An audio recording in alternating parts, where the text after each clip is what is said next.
you got to see this game that has been revealed, but it is not released yet.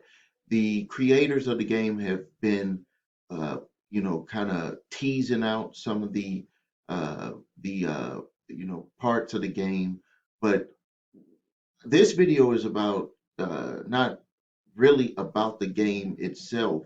It's about the quality of the imagery in the game. As you can see, this is as if an individual is really there.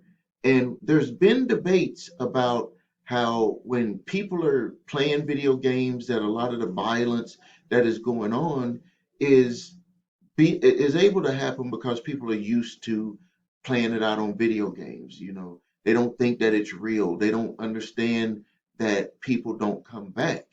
And will this game, if released like it is, and will this game Unrecord, that's the name of it, Unrecord, will it actually contribute to uh, our society on the problems that we're having with people not understanding that life is not a game? If you kill somebody, that's going to be forever.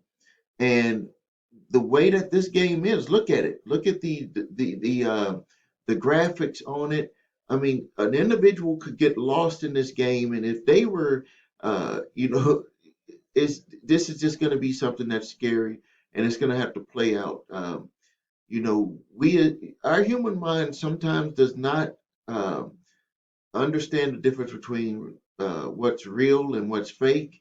And if we have children or younger adults playing this game, we already see that there are some problems where, people don't understand that people don't come back and that it's not a game.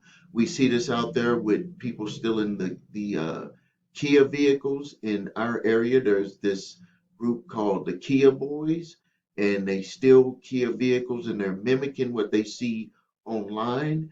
And some of them have been killed. Some of them have killed other people. And so this is going to be interesting. This is going to be interesting as it plays out. The name of the game is Unrecord, but it has not been released yet. And it's like real life graphics. Real life graphics. Please post your comments below because I would like to know what you think about this game and should it be released.